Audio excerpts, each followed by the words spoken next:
In this slideshow, we're going to talk about export and import strategies. The mode of entry into a foreign market depends on the company's ownership advantages, the location advantage of the market, and the internalization advantages that result from integrating transactions within the company's value chain. Ownership advantages include the company's specific assets, its international experience, and its ability to develop either low-cost or differentiated products within its value chain. Location advantages include the market potential of the country and the investment risk of operating in the country. Internalization advantages include the benefits of retaining a core competency within the company and running it through the value chain rather than opting to license, outsource, or sell it. Companies that have low levels of ownership advantages usually don't enter foreign markets, or if they do, they use a low-risk mode such as exporting. Exporting is lower risk because there is no foreign direct investment, or FDI. But the lower risk usually means a lower return. With exporting, you retain operational control, but you don't have as much marketing control. Companies that consider exporting must ask the following questions. What do we want to gain from exporting? Is exporting consistent with our goals? What demands will exporting place on our resources? Does exporting help us leverage our core competency without undue risk of diffusion? Does exporting fit into the configuration of our value chain?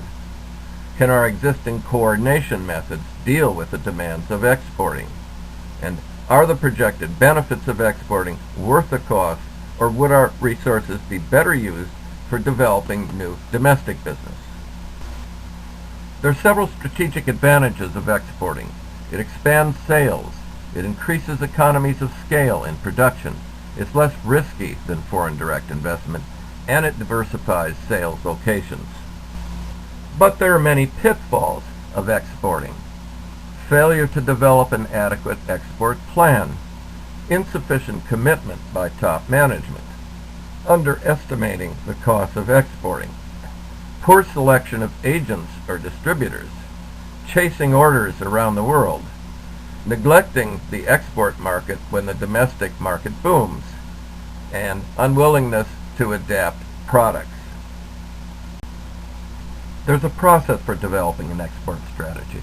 First, you assess the export market. Then you get expert counseling on the market. You select a market or markets, and finally, you design and implement an export strategy.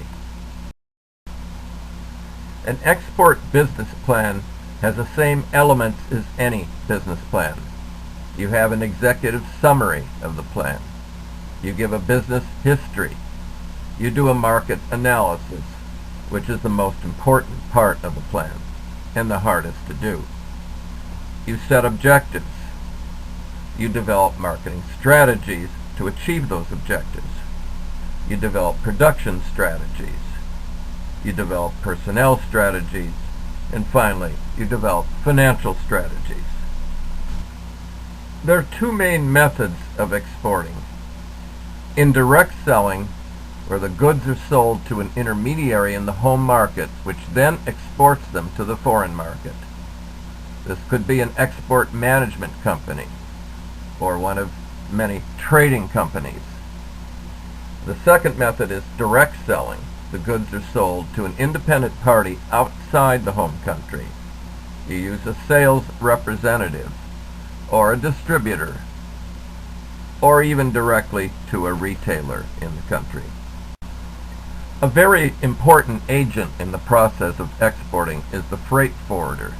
The freight forwarder moves products from the producer to the foreign market.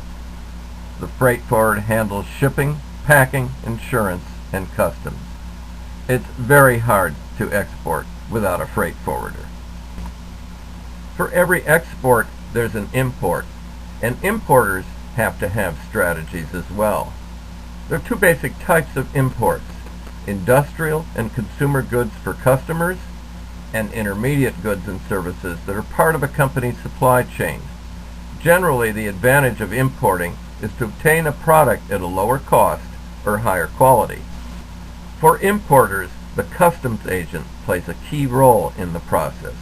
The customs agent assesses and collects duties on the imports.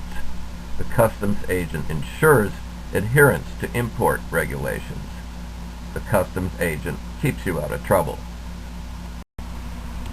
Now take the quiz on this slideshow by clicking on the Quiz on Slideshow icon, which is right below the icon you clicked on to view this slideshow.